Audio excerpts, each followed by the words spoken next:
अस्सलामुअलैकुम नाज़रीन, मैं हूं सैयद ज़ुल्फ़िकार गिलानी और आप देख रहे हैं गिलानी व्लॉग्स।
अस्सलामुअलैकुम नाज़रीन, मैं हूं सैयद ज़ुल्फ़िकार गिलानी और आप देख रहे हैं गिलानी व्लॉग्स।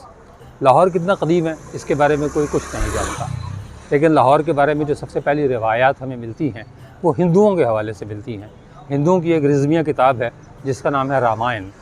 रामायण का जो हीरो है उसका नाम कहते हैं जी रामचंद्रा था या रामचंद्र था। रामचंद्र के दो बेटे थे, एक का नाम लोह था और एक का नाम कसो था।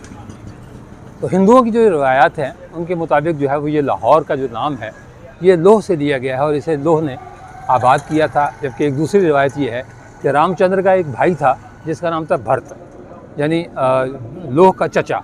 ये शहर उस भरत ने आबाद करके अपने भतीजे के नाम पर इसका नाम जो है वो लोह रखा था। लेकिन ये तमाम रिवायतें हैं, ये तमाम हिकायतें हैं, इनमें कोई हकीकत नहीं है, इसलिए कि हमारे पास इसकी कोई सनद मौजूद नहीं है कि आया वाकई लाहौर का नाम जो है वो रामचंद्र के बेटे से मंसूब है या नहीं।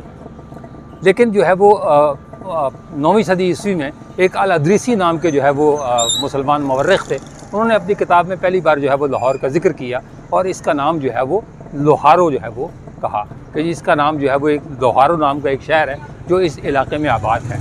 इसी तरह जब महमूद गज़नवी ने जो है वो 1002 ईस्वी में यहाँ हमला किया तो उनके साथ जो है वो अल-बिरूनी ने उस दौर में जो है वो इसको जो है वो लोहाना या लाहौरो कहकर जो है वो मुखातिब किया।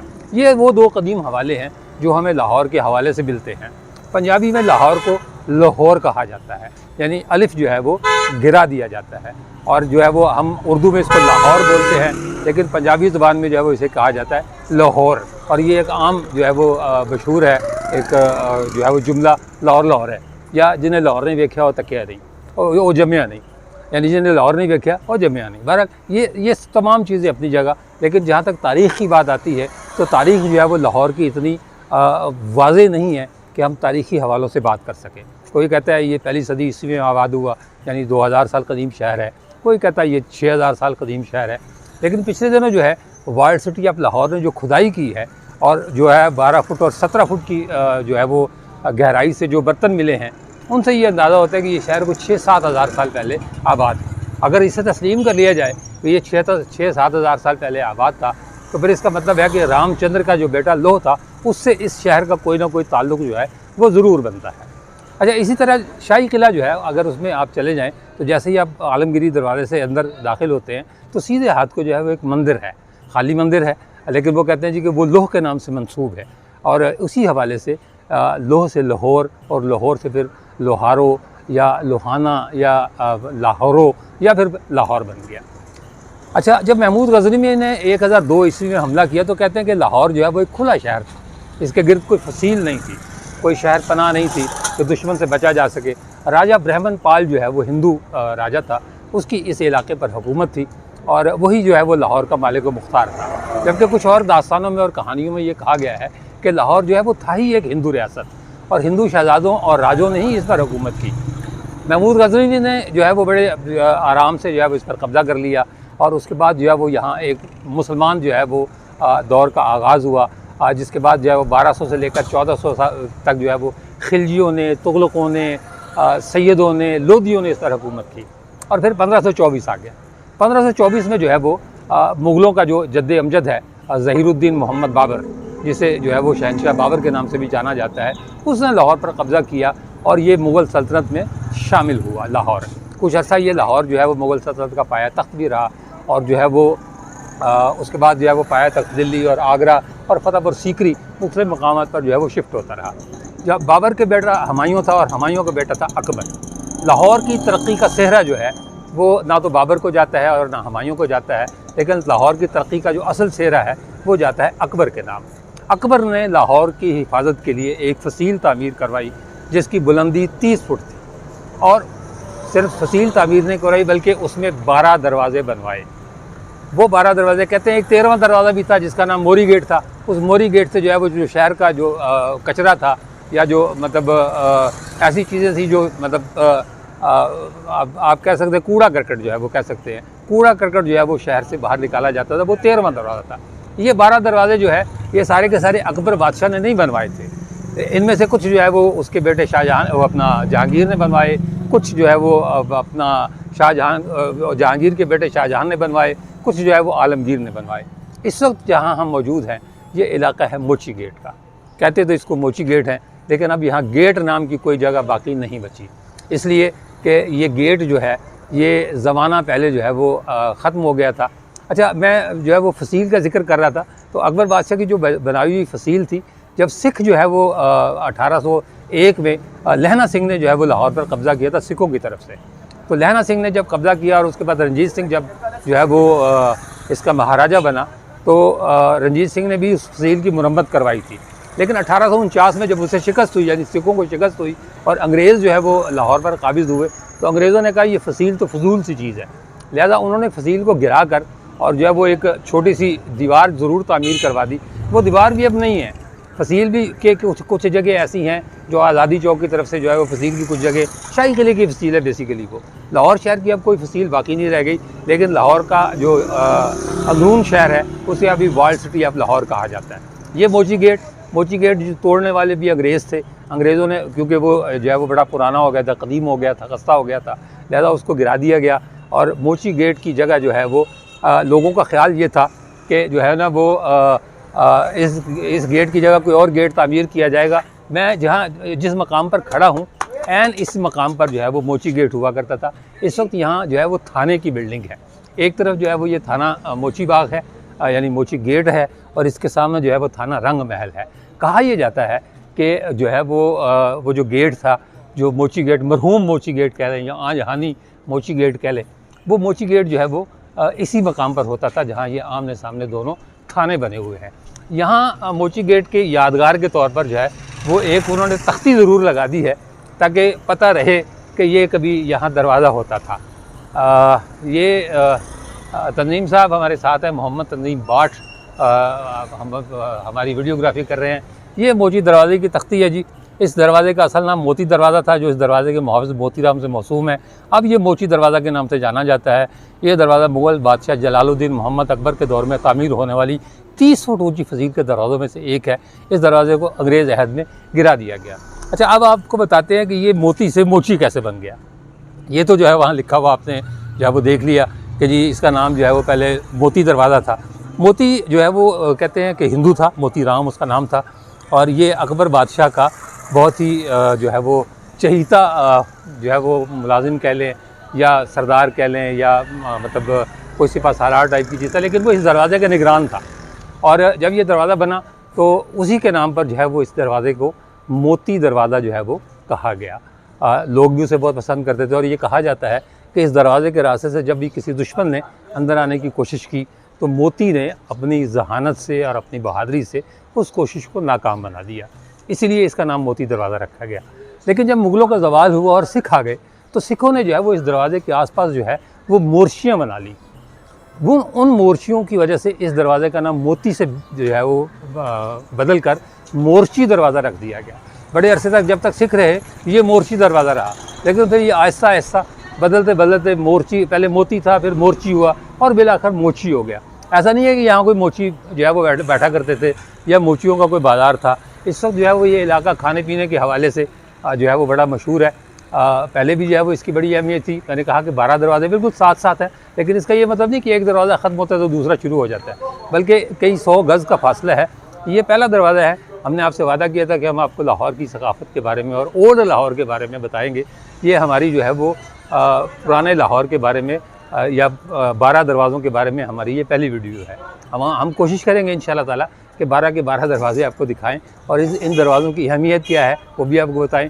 मोची दरवाज़े को पूरे बड़े सग़ीर में जो है वो शोहरत हासिल रही, लेकिन इसलिए नहीं कि ये दरवाज़ा था, बल्कि जो है वो उसकी वजह कुछ और थी। वो वजह भी आपको बताते हैं और वो जगह भी आपको दिखाते हैं। मैंने जैसे बताया ना कि ये जो इलाका है ये खाने पीने के हवाले से बड़ा मशहूर था। एक ज़माने में यहाँ बसंत के हवाले से गुड्डियों का बड़ा कारोबार हुआ करता था, पतंगों का। लेकिन जब बसंत जो है वो उसका मनाने उस पर पाबंदी लग गई तो उसके बाद जो है वो ये ख़त्म कर दिया गया। मतलब यहाँ से वो सारी चीज़ें ख़त्म हो गई। लेकिन अब भी खाने पीने के हवाले से जो है वो ये इलाका बहुत मशहूर है। यहाँ लस्सी पाए जो लाहौरी की मरूब ग़िज़ा है वो मिलती है। आतिशबाज़ी की कुछ दुकानें हैं और कुछ अहम इमारात हैं, उनके बारे में हम आपको बताते हैं कि यहाँ इस इलाके में कौन सी अहम इमारात इस वक्त भी मौजूद हैं जो मोची गेट की नुमाइंदगी करती हैं। चंद कदम के फासले पर जो है वो मस्जिद साले कम्बो है। ये इसकी वजह शोहरत भी है मोची दरवाज़े की, और बिल्कुल सामने नज़र भी आती है। हम आपको वहीं लेकर चल रहे हैं। 3 गुंबदों वाली ये मस्जिद है और आने जाने वाले जो है वो उनको अपनी तरफ जो है मुतवज्जे करती है, अपने हुस्न की वजह से, अपनी खूबसूरती की वजह से और अपने तर्ज़ तामीर की वजह से। ये खाकरोब हैं जो सफाई कर रहे हैं इसकी सीढ़ियों की। और ये मस्जिद का जो है वो मरकज़ी दरवाज़ा, ये देखें इसकी पुरशुको इमारत नीचे से ऊपर तक। ये इसका मतलब एक क्लोज शॉट है। ये सड़क से कोई 1 मंजिल की बुलंदी पर तामीर की गई थी और इस कदीम मस्जिद का शुमार जो है वो अपने नक्शो निगार और ख़ूबसूरती के हवाले से मुग़लिया दौर की जो है वो अहम इमारत में जो है वो किया जाता है। गुंबद कहीं कहीं से जो है वो इसकी जो काशीकारी है, नक्काशी का काम है वो उखड़ गया है, लेकिन अब भी ये मस्जिद जो है वो अपनी पूरी शान और शौकत के साथ जो है वो यहाँ मौजूद है। जा बजा जो है वो कुरान आयात जो है वो कंधा की गई हैं, अहादीस हैं, इबारात हैं जो इसकी दीवारों पर नक्श हैं। इसकी तामीर जो है वो मुंशी साले कम्बो ने की थी, जो दीवान थे सूबा पंजाब के। 1659 में जो है वो ये मस्जिद मुकम्मल हुई और इसकी कुर्सी ऊंची है, नीचे दुकानें हैं जो आपने आते हुए रास्ते में देखी हैं। 4 सदियाँ गुज़रने के बाद चूँकि बाज़ार की ज़मीन ऊंची हो गई है और दुकानों ने जो है वो निस्फ़ से ज़्यादा ज़मीन में धंस कर तहखानों की शक्ल इख्तियार कर ली है। ये भी एक जो है ना वो बड़ा अजीब सा मामला है कि जब साल गुज़रते हैं तो सड़कें तो ऊंची होती जाती हैं, क्योंकि उस सड़क के ऊपर एक सड़क बनती चली जाती है, लेकिन ये जो इमारतें हैं वो वहीं की वहीं रह जाती हैं। अब जो है वो मस्जिद का दरवाज़ा जो आपने मरकज़ी दरवाज़ा देखा वो भी कोई इतना बड़ा नहीं रह गया। ये मरकज़ी हॉल का दरवाज़ा है कि जगह से टूटी फूटी भी है। ये आपको ईंटें भी इसकी नज़र आ रही होंगी, लेकिन फिर भी मजमूई तौर पर जो है वो ये दुरुस्त हालत में ही है। आप इसको ये नहीं कह सकते कि नहायत खस्ता हालत है। वार्ड सिटी आप लाहौर पता नहीं क्यों इन यादगारों के लिए जो है ना वो या तो उनके पास बजट नहीं है या वो इन पर तवज्जो नहीं देती। ये मरकज़ी हॉल है मस्जिद का और ये सामने जो है ना वो मुख्तलिफ़ तस्वीर और हयात कंधा है। छत की वही हालत है, कहीं कहीं जो है वो नक्शो निगार मौजूद हैं और कहीं कहीं जो है वो नक्शो निगार इसके मिट चुके हैं। इस मस्जिद के मशरक़ में जो है वो मुंशी मोहम्मद साले कम्बो ने अपनी हवेली भी बनवाई थी। और हाँ, मुंशी मोहम्मद साले का एक तारुफ मैं ये भी करा दूँ। अब तो खैर हम गली में आ गए, लेकिन चलते चलते ये भी मैं बता दूँ कि मोहम्मद साले कम्बो ने शाहजहां की दौर की तारीख़ लिखी थी जिसका नाम अमले साले था। और ये कूचे लोहारा हैं बुनियादी तौर पर। ये जो आप देख रहे हैं इसके आगे फिर बाज़ार सदाकारा हैं, उसके बाद कूचा तीरगरा आ जाता है, और फिर ये जो जिस सड़क पर इस वक्त हम निकल आए हैं ये आगे जाकर जो है वो शाह आलमी बाज़ार से जो है वो निकल मतलब शाह आलमी बाज़ार से जाकर ये एरिया भी मिल जाता है। तंग गलियाँ हैं छोटी छोटी, और मेरा ख्याल है एक मकान की खिड़की में खड़े होकर दूसरे मकान में कोई चीज़, कोई पकी पकाई चीज़, जो खाना वाना जो है वो दिया जा सकता है। बहुत तंग गलियाँ हैं। इससे भी तंग गलियाँ हैं इन इलाक़ों में। कहा जाता है कि अगर खुदा न खास्ता किसी का इंतकाल हो जाए तो उसकी मैयत को निकालना जो है वो इस इलाक़े से वो एक कार दारद होता है। जो है वो गली लठमारा जो है वो आपको दिखाई दे रही होगी सामने। ये गली लठमारा जो है, ये मैंने जैसे बताया ना कि जो है ना वो ये मुख्तलिफ जो है वो हुनर के माहिरीन हुआ करते थे।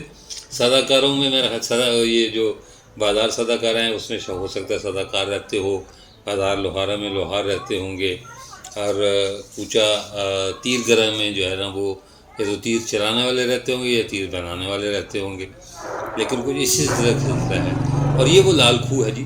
हम इसकी आपको कहानी सुनाते हैं। मोची दरवाज़े की एक बड़ी पहचान लाल खूह।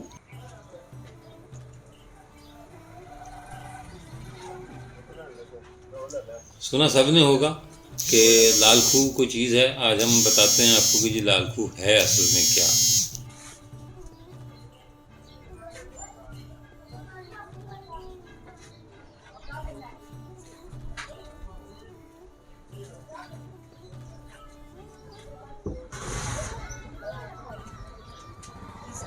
अच्छा, हम इस वक्त मौजूद हैं जी लाल खूह पर। ये अंदरून मोची गेट का इलाका है, और लाल खूह जो है ये एक ज़माने में जो है वो बड़ा मशहूर व मारूफ़ था। अब भी जो है वो लाल खूह का नाम पूरे लाहौर में गूंजता है, लेकिन बहुत कम लोगों को पता है कि लाल खूह है क्या। हमारे साथ मौजूद है हाजी मोहम्मद इब्रार भट्ट साहब। हम भट्ट साहब जो है वो यहाँ को 150-200 साल से जो है वो इनके जो कहते हैं ना ये पुरखों की जगह है। तो हम हाजी साहब से जो है वो पूछते हैं, हाजी साहब से दरख्वास्त करते हैं कि हाजी साहब हमें ज़रा इसका लाल खूह का कोई पूरी तारीख़ बताएं, इसकी ये है क्या, ये लाल खूह क्यों है, ये माई जो है वो बेरी वाली सरकार कौन है, इसका उर्स भी कहते हैं मनाया जाता है, ये क्या है, ज़रा ये बताइएगा हमें। मोहम्मद इब्रार भट्ट मेरा नाम है भाईजान। और ये सन 1971 और 72 तक तकरीबन ये कुआं चल रहा था, और इसका पानी हम इस्तेमाल करते थे, नहाते थे, पीते थे। 1971 के बाद फिर ये आगे ये कुआं जो है वो बंद कर दिया गया, उसके ऊपर लेंटर डाल दिया गया। ठीक है। और ऊपर एक शॉप पे बन गई, वो बंद हो गया, मगर वो जो नाम है वो अभी तक बाकी है। ये जो लाल कुआं है इसके साथ एक चंदू लाल की हवेली, ये साथ इसके चंदू लाल की हवेली है, उसकी हवेली के बिल्कुल साथ ये कुआं था।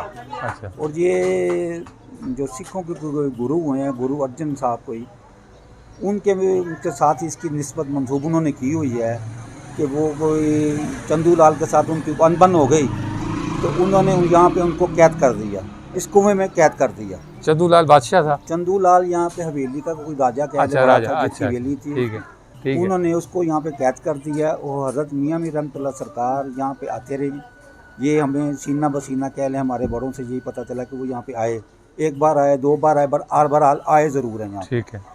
तो क्योंकि उनके मियाँ मीर साहब की इनके साथ कोई दोस्ती थी, वो अपनी दोस्ती के हिसाब से यहाँ पे आए। फिर कुछ वक्त के बाद ये हुआ कि वो जो गुरु थे उनके वो कुएं में ही समा गए। बकौल उनके जो सिख बरादरी यहाँ पे आती है वो यही कहती है कि उनके जो गुरु हैं वो ये कुएं में ही समा गए और दरियाए रावी में जाके वो निकल गए। अच्छा, मियाँ मीर साहब ने तो गोल्डन टेम्पल का संग बुनियाद भी रखा था। फिर उसकी वजह ये थी कि जो यहाँ पे आते रहे हैं कि हज़रत मियाँ मीर रहमतुल्लाह सरकार ने जो गोल्डन टेम्पल अमृतसर में बना, उसकी संग बुनियाद भी उन्होंने वहाँ पे रखी थी। और अब भी जो सिख बरादरी यहाँ पे आती है वो उनके मज़ार पे ज़रूर जाती है। अच्छा, उनके मज़ार पे ज़रूर जाती है, उनको शुक्रिया करने के लिए जो भी उनके है वो करने के जाती है। तो इस वजह से जो भी सिख बरादरी वहाँ पे आती है वो यहाँ पे ज़रूर आती है। और ये कुएं के साथ ही उसकी मुंडेर पे ये एक बेरी का दरख्त है। अच्छा, ये जो बेरी है ये भी कह लें कि इसकी भी एक हिस्ट्री है। अच्छा, ये अक्सर बेरियाँ आपने लाहौर में देखी होंगी, सबसे पुराने जो दरख्त आपको नज़र आए वो बेरी के नज़र आएंगे। अच्छा अच्छा। और इनके कह लें कि इनमें जिस तरह इंसानों में अच्छे लोग हैं, बुरे लोग हैं, इसी तरह जिन्नात में भी अच्छे लोग भी हैं और बुरे लोग भी हैं। सही क्योंकि अल्लाह ताला ने कुरान में कहा कि मैंने इंसान और जिन को अपनी इबादत के लिए पैदा किया। सही और यहाँ पे भी एक मई साहब का डेरा है सही कि वो हमें उन्होंने तंग नहीं किया, मगर जिन्होंने उनको तंग किया फिर उन्होंने उनको तंग किया। सही। अच्छा जिन्होंने उनको तंग किया फिर उन्होंने भी तंग किया। सही है। इसलिए कि हमारे जो बुजुर्ग थे वो तो कहते हैं ये हमारी नानी कह लें, हम अच्छा। उनको नानी कहते हैं, तुम्हारी नानी है। अच्छा तो इस वजह से ये भी जिस तरह ये लाल खूह मशहूर हुआ, इस तरह ये माई बेरी वली साहब भी मशहूर हुई हैं। अच्छा और साल बाद इनका जो है कि इनका मेला कह लें वो शुरू होता है यहाँ पे 1 साल के बाद तकरीबन। अच्छा। इस बेरी पर जो है जिन्नात रहते हैं। माई साहबा का डेरा है यहाँ पे, अच्छा ये माई भी जिन्नात में जिन्नात में से है। जिन्नात में। अच्छा ये जो यहाँ जो जिन रहते हैं ये मुसलमान हैं? देखिए जी, मैंने आपको पहले ही बताया है कि अल्लाह ताला ने कुरान में ये बताया कि मैंने जिन और इंसान को अपनी इबादत के लिए पैदा किया। ठीक है। इसका मतलब है कि जिन्नात में भी इन मुसलमान भी हैं और गैर मुस्लिम भी हैं। सही है। तो जो अगर किसी मुसलमान को तंग नहीं करता वो मुसलमान ही है। सही है। और क्योंकि इनमें जो है वो नेगेटिव वैल्यू ज़्यादा हो गया, इसलिए हम हर जिन के मुतल्लिक हर इंसान के जो भी चीज़ वो हम कहते हैं कि यार ये गलत है। सही है। हालांकि जिन्नात में भी मुसलमान में भी हैं और गैर मुस्लिम भी हैं। इसी तरह अगर वो जो तंग नहीं कर रहे वो मुसलमान है, और जो शरारतें करते हैं वो शैतान है। सही है। तो ये इसकी थोड़ी छोटी मोटी हिस्ट्री है। अच्छा आपको कोई तजर्बा हुआ यहाँ कोई जिन वगैरह कोई उसका एहसास हुआ हो, या आपको वैसे तो नज़र नहीं आते? ये कुछ चीज़ें ऐसी होती हैं कि अगर हम इस वक्त कहेंगे तो लोग मानने के लिए तैयार नहीं हैं। बिल्कुल सही है। मादी दौर है। जिनके मादी दौर है वो कहते हैं सारा कुछ दिखाओ जी, हाँ जी, मगर दिखाओ। ये हर चीज़ देखने वाली नहीं होती। हवा है, हाँ जी, दिखाओ जी, हाँ जी। हवा नजर तो नहीं नहीं है तो आते। सही है ना। है बिल्कुल है। इसलिए ये जो चीज़ें हैं ये हैं। अच्छा। इसका इनकार कुरान मजीद की आज का इनकार है। हाँ जी कुफर है, बाकायदा कुफर ठीक है, बिल्कुल सही इसलिए है। ये हैं, मगर ये अपना एहसास दिलाती हैं, नज़र नहीं आती। अच्छा नज़र आ जाएंगी, किसी शक्ल में नज़र आएंगी, आपको किसी की शक्ल में नज़र आएंगी। ठीक है। अपनी असल शक्ल में ये नज़र नहीं आती। अच्छा इनका एहसास होता है कि ये चल रहे हैं, यहाँ से जा रहे हैं, यहाँ से आ रहे हैं, ये यहाँ से गुजर के गए हैं, ये एहसास है, ये एहसास है इनका। और फिर ये है कोई हरकत और सकनात जो ऐसी होती हैं कि अब देखिए इसके ऊपर बेर लगवा था। हाँ हाँ। अब देखने में ये बड़ी अजीब बात लग रही है, मगर ये मेरे सामने का ये वाक़या, बेर लगवा, ये बच्चा यहाँ दूध की उनकी दुकान थी यहाँ पर, अच्छा वो बच्चा यहाँ खड़ा है, बेर उसके सर के ऊपर लगा और इसके सर फट गया। बेर से सर बेर पर लगा। अच्छा। ये मेरा मतलब है, मैं सुनी सुनाई बात नहीं आपको बता रहा, ये वो चीज़ है कि मैं जो आपको जो मैंने देखी और मेरे सामने जो वाक़या हुआ। अब वैसे बात करेंगे तो वो कहेंगे यार ये हाँ, तो बेर नामुमकिन है, नामुमकिन सी बात है। नामुमकिन सही है, सही है, बिल्कुल ठीक है। मगर अब अबील ने भी तो कंकर ही फेंका था। हाँ मगर फेंका किसने था, असल बात ये है। जी हाँ। अब अबील फेंकेगी तो उसमें कोई ताकत कोई नहीं। ताकत मगर जब वो अल्लाह के हुक्म से उसने फेंका तो उसने तो हाथियों वो को लगा। चीर दिया, इस बंदे तरह को चीर जब दिए। जिन्नात जो हरकत करते हैं वो फिर उनकी अपनी ताकत के हिसाब से होती सही। है। इसलिए वो बेर नहीं, फिर नजर बेर आता है। हाँ लेकिन पहले आज सब 20-30 साल पहले हम कहते थे कि बेर तोड़ने नहीं है, अच्छा माई तंग करेगी, माई मारती है। अच्छा मगर आहिस्ता आहिस्ता वो बुजुर्ग हो गई, 70-60 साल मेरी उम्र हो गई, और उससे पहले हमारे 72 साल के मेरे वालिद साहब को इंतकाल हुआ है। मकसद ये कहने क्या है कि फिर आहिस्ता आहिस्ता की हद होती है, वो भी फिर वो नरम हो गए को ठीक है। अब वरना ना ये हम काट सकते थे, अच्छा ना इसके बेर हम तोड़ सकते थे। अच्छा जो नीचे गिरे हैं मीठे बेर हैं वो हम खा रहे हैं, अच्छा तोड़ नहीं सकते। हम तोड़ते नहीं थे। अच्छा एक चीज़ और बता दें जी। मुझे, आमतौर पर ये कहते हैं कि जिन जो है वो मिठाई बड़े शौक से खाते हैं, और आम ये भी कहा जाता है कि जी मिठाइयों की दुकानें जो है वो रात देर तक इसलिए खुली रहती हैं कि रात 10, 11, 12 बजे के बाद जो है वो जिन मिठाई लेने आते सर हैं। मैंने आपको एक बात बताई है कि अपनी असली शक्ल में वो कभी भी नहीं आते, वो किसी वो इंसान आएंगे किसी इंसान, इनके लिए दुनिया में अगर ज़ाहिर इन्होंने होना तो इन्होंने कोई सहारा लेना है, ठीक है। किसी की शक्ल का सहारा लेना है। ठीक है। वो फ़कीर के बिन शक्ल में आ जाएं, वो मांगने वाले की शक्ल में, वो किसी शक्ल में आ जाएं, वो औरत की शक्ल में आए, वो मर्द की शक्ल में आए, ये हो सकता है वो आएँ सामान ले वो चले जाएँ। ये जो आपने बात उठाई है ये बिल्कुल हकीकत है अच्छा कि मीठा वो शौक से खाते जी हैं हाँ। और वो आते हैं, अच्छा आते वो हैं। सही है। मगर ये नहीं होता कि हर बंदे को बताएं कि जी मैं ये नहीं वो तो सवाल ही पैदा नहीं होता, वो तो सवाल ही क्योंकि पैदा अगर वो ये पता चल जाए तो यहाँ पे बहुत कुछ निज़ाम उल्ट हो जाए। अल्लाह ताला ने पर्दा रखा हुआ है, तो इसलिए वो जो चीज़ें हैं वो हैं। अच्छा अच्छा, इस इलाके की सौगात मशहूर है, लाल खू की ये मिठाई। लाल खू जो है सबसे ज़्यादा जो हमारी मशहूर है वो लाल खू की बर्फ़ी है, रफ़ीक स्वीट हाउस वालों की। अच्छा, रफ़ीक स्वीट हाउस वालों की बर्फ़ी जो ये है जो बादाम वाली बर्फ़ी, ये ये जो सामने शॉप है। अच्छा अच्छा इनकी अच्छा बर्फ़ी जो है कह लें कि पूरी दुनिया में मशहूर है। अच्छा, माशाल्लाह। और ये कह लें कि बात तो ये कहते हैं कि उस वक़्त भी कोई दुकान थी मिठाई की जहाँ पे जब मियाँ निरंतर सरकार भी आते थे। अच्छा, इनकी नहीं थी मगर थी मिठाई की। कोई मिठाई की दुकान मिठाई होगी, जहाँ की दुकान थी वो मिठाई उन्होंने उनको खिलाई। हो सकता है उनकी हाँ, बरकत से, तो जैसे वो जो कह लें कि एक सिलसिला एक जो चल रहा है, वो बस उसी हिसाब से ये अल्लाह ताला ने फिर बरकत डाली थी।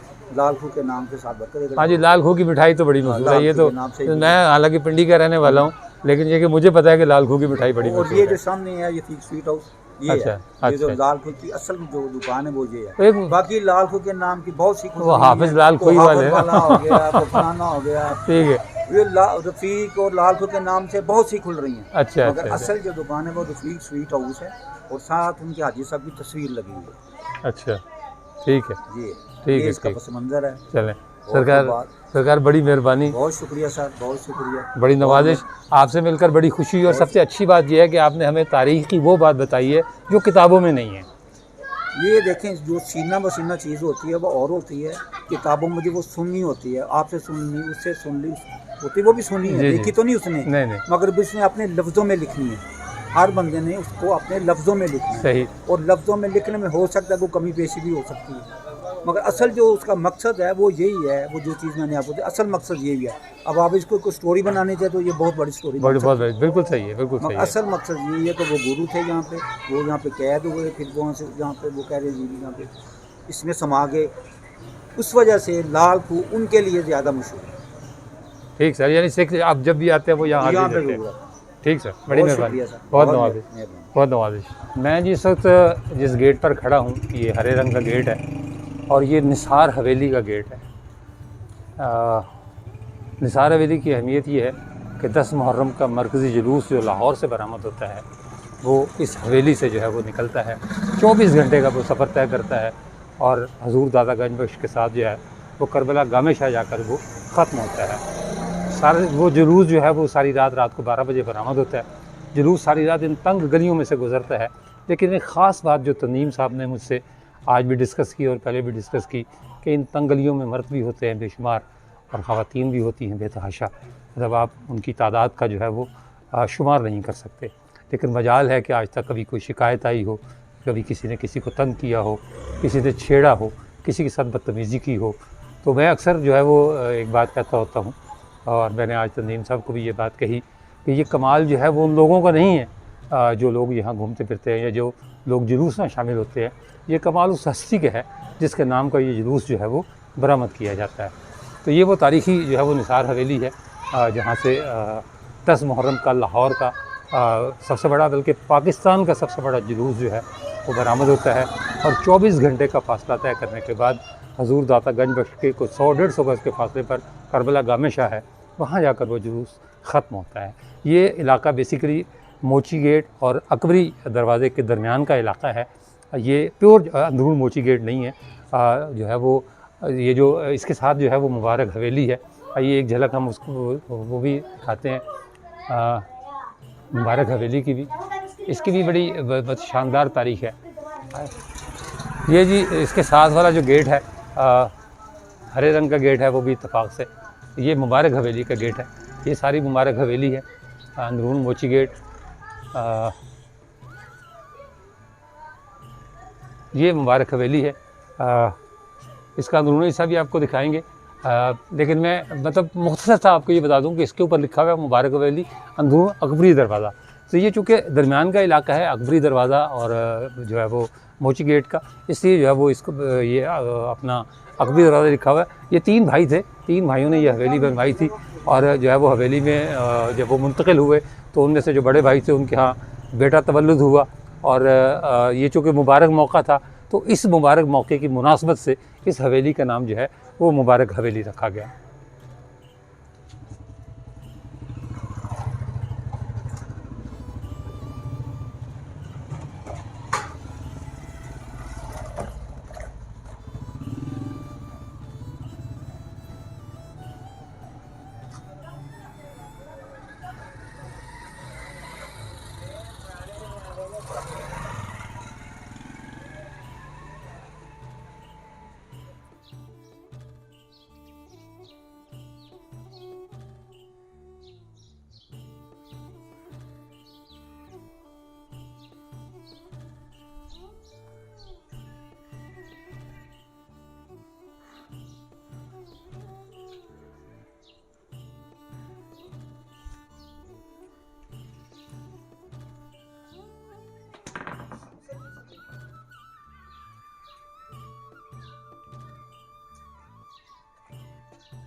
मोची गेट तारीख से भरा पड़ा है। हर गली में एक नई कहानी, हर कोने पर एक नया फसाना और हर दरवाज़े पर एक नई तहरीर। जिस गली में जाते हैं एक नई तारीख आपका इंतज़ार कर रही होती है।